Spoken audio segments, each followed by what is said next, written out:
Hello friends, welcome back to the YouTube channel of Abhiyan IAS academy और मैं हूँ psychology faculty Devlina Chaudhary. आज एक नया टॉपिक स्टार्ट करेंगे हम एंड आज के टॉपिक है इमोशन। ठीक है।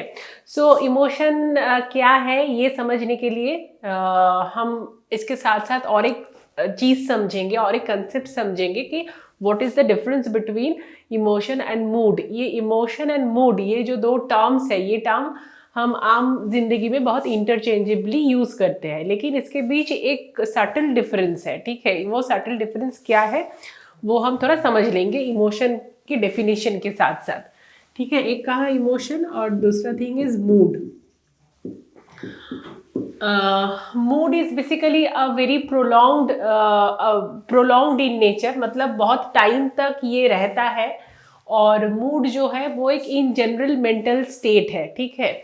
और इमोशन जो है, इमोशन इज वेरी सिचुएशनल। एक पर्टिकुलर सर्कमस्टेंस में, एक पर्टिकुलर सिचुएशन में एक इंडिविजुअल कैसे रिस्पॉन्स कर रहा है, कैसे रिएक्ट कर रहा है। So mood, emotion is basically that.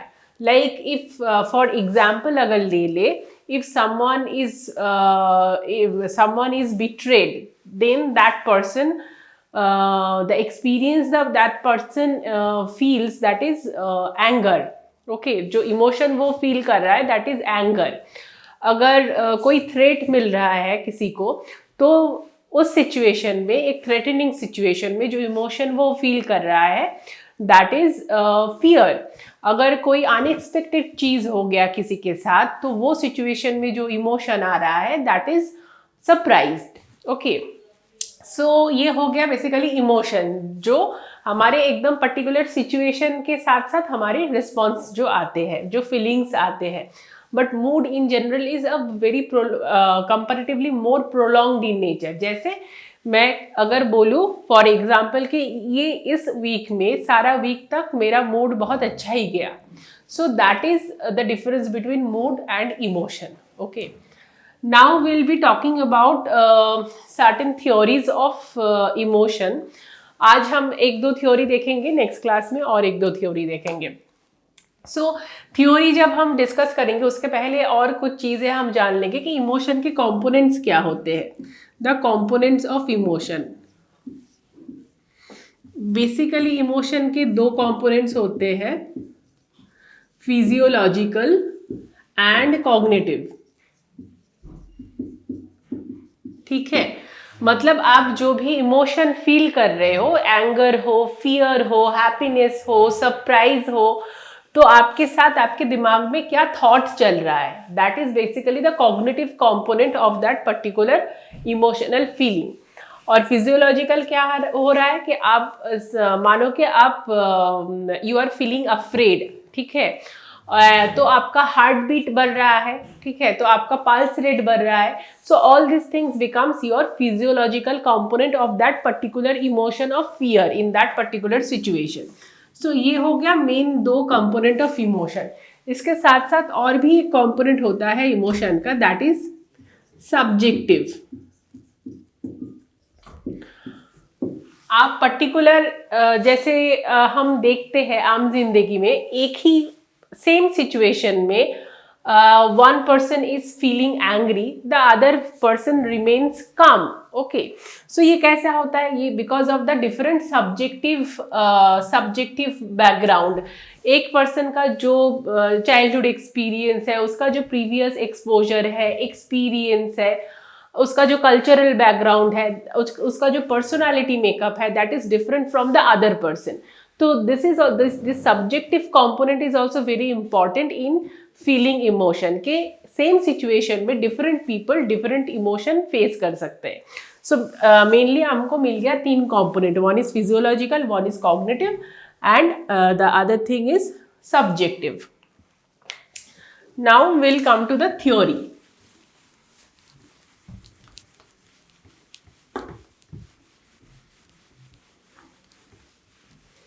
The first theory that we'll be discussing, that is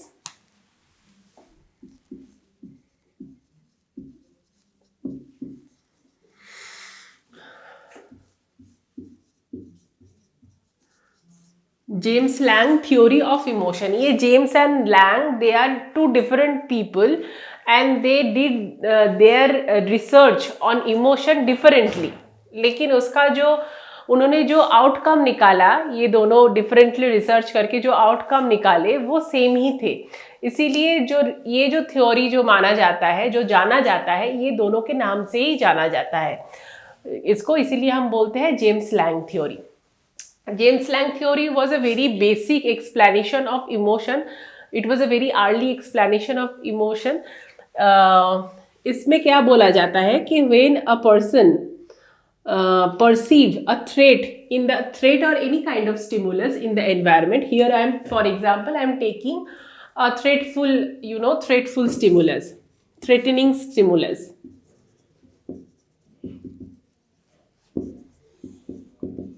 एक इंडिविजुअल के एनवायरनमेंट में एक ऐसा कोई थ्रेटनिंग स्टिमुलस है, फॉर एग्जाम्पल स्नेक.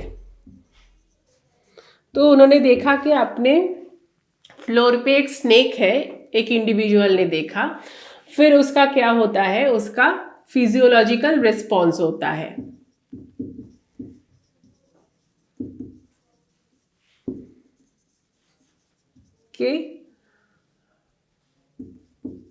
कि उसका हार्ट रेट इंक्रीज हो रहा है, heart is pounding.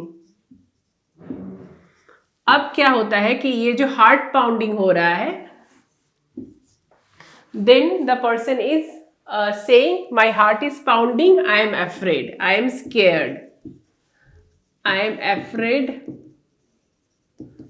or I am scared. सो यहाँ पे क्या बोला जाता है कि डिफरेंट जो हमारे फिजियोलॉजिकल रिएक्शंस है in a particular situation with some kind of emotion provoking stimuli. तो वो पर्टिकुलर सिचुएशन में कोई स्टिमुलस हो, वहाँ से हमको जो इमोशंस जनरेट होते हैं, उससे पहले क्या होता है, इमोशन जनरेट होने से पहले फिजियोलॉजिकल रिस्पॉन्सेस आता है या फिजियोलॉजिकल रिएक्शंस होता है.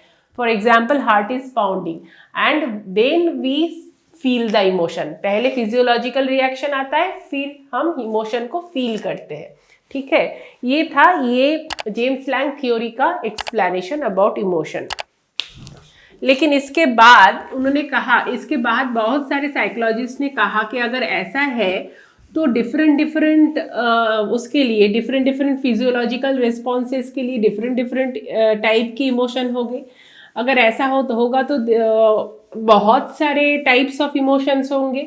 लेकिन अगर हम देखें बहुत सारे डिफरेंट टाइप्स ऑफ अगर इमोशन हम देखें, उसमें पाया गया है कि बेसिक 5 टाइप का ही इमोशंस है. ठीक है, बाकी जो और इमोशंस है, they are basically combination of this 5 types of emotion. ठीक है, सो 5 टाइप्स क्या है, हैप्पीनेस है, फिर फियर है, फिर एंगर है, फिर सरप्राइज है, डिसगस्ट है. ये 5 बेसिक इमोशन माना जाता है. बाकी और भी हम जो इमोशन के बारे में जानते हैं उसको they are basically combination of this 5 basic things. Okay, उसके बाद क्या कहा कि ये भी देखा गया है बहुत सारे इमोशंस में, ये जो हम डिफरेंट इमोशंस बोल रहे हैं, मानो कि ये 5 जो बेसिक इमोशन है, फियर में भी आपका हार्ट रेस हो सकता है. आप if you are very happy with joy, तब भी आपका हार्ट रेस हो सकता है. तो आप कैसे बोलोगे कि आपके हार्ट रेस होने के बाद आपका you are feeling fear, you are feeling afraid और यू आर फीलिंग हैप्पी. तो ये कैसे आप डिफरेंशिएट करोगे. सो ये क्रिटिसिज्म आया इस जेम्स लैंग थ्योरी में. इसके बाद आया दूसरा theory, that is known as Cannon Bard theory. Cannon Bard ने क्या कहा कि हम जब एक इंडिविजुअल अपने एनवायरनमेंट में कोई थ्रेटनिंग स्टिमुलस को परसीव करते हैं, जैसे हमने क्या कहा in that previous example snake, तब क्या होता है, ये जो फिजियोलॉजिकल रिएक्शंस है and the feelings of emotion है, बेसिकली ये हमारी सिचुएशन में, हमारे एनवायरनमेंट में थ्रेट है या नहीं है. थ्रेट अगर है, उसको कौन परसीव करता है, डिटेक्ट करता है, basically our thalamus detects that. Okay, so यहाँ से ब्रेन के दो डिफरेंट पार्ट्स है जहाँ पे स्टिमुलस जाते हैं। एक पार्ट से फिजियोलॉजिकल जो रिएक्शन है after the threat is being detected, physiological जो रिएक्शन है उसके साथ साथ जो इमोशन होते हैं, बोला गया है कि ब्रेन के दो डिफरेंट पार्ट से ये दो जनरेट होता है after the detection of threat, but ये दो एक ही साथ होता है, साइमल्टेनियसली होता है, लेकिन इंडिपेंडेंटली होता है। Like this feeling of emotion is not dependent on the physiological responses, मतलब ये तो अलग होता है, ठीक है। इसके होने के बाद ये नहीं होता है या इमोशन के बाद फिजियोलॉजिकल रिस्पॉन्स आता है, ऐसा नहीं होता है। दो एक ही टाइम होता है, इंडिपेंडेंटली होता है, ठीक है। सो ये एक्सप्लेनेशन था कैनन बार्ट का regarding how we experience emotion. ये जो थ्योरी है, इस थ्योरी का कुछ मॉडिफाइड लेवल अब हमको देखने को मिलता है, विच इज नोन एज, ये एग्जाम में भी पूछा जाता है, facial feedback hypothesis. Facial feedback hypothesis का क्या कहना है कि अगर आप स्माइल करो तो आप हैप्पी फील करते हो, अगर आप हैप्पी फील करते हो तो आप स्माइल करते हो, ठीक है। तो आपका जो फेशियल एक्सप्रेशन है उसका एक इम्पैक्ट होता है, उसका एक इन्फ्लुएंस होता है आप जो इमोशन फील कर रहे हो उसके ऊपर। That is the facial feedback hypothesis and they happen simultaneously, जो बेसिक कैनन बार्ट ने पहले कहा था regarding the experience of emotion, ठीक है। The last theory that we'll be discussing in today's video, that is the Skakter-Singer theory. The Skakter-Singer theory.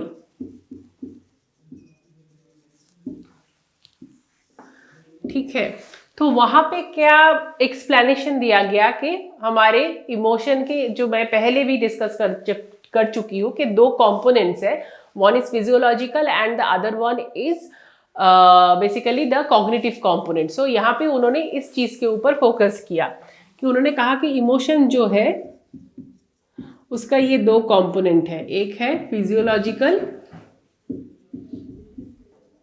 और एक है कॉग्निटिव।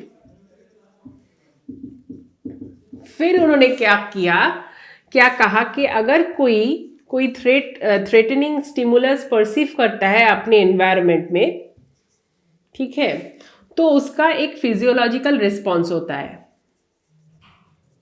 मतलब कोई भी अगर स्टिमुलस परसीव कर रहा है, थ्रेटनिंग हो या कुछ भी हो, उसका एक रिलेटेड फिजियोलॉजिकल रिस्पॉन्स होता है, जैसे हार्ट इज पाउंडिंग। अब ये जो फिजियोलॉजिकल रिस्पॉन्स है उसको ये बंदा कैसे कॉग्निटिवली लेबल कर रहा है, क्या लेबलिंग लगा रहा है, उसके ऊपर डिपेंड करेगा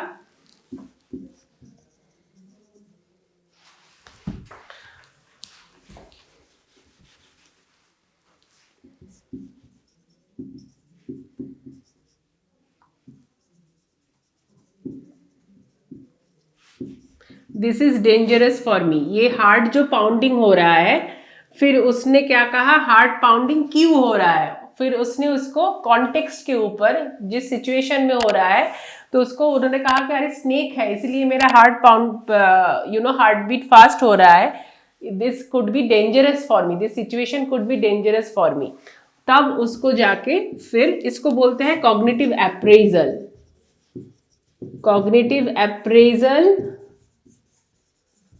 या कॉग्निटिव लेबलिंग,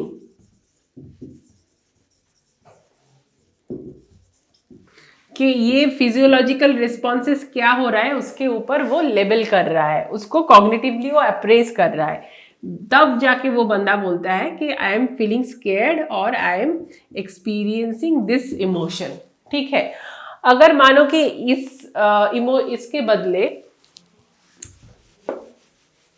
और कुछ है, एक बॉय के लिए his parents bought a new bicycle,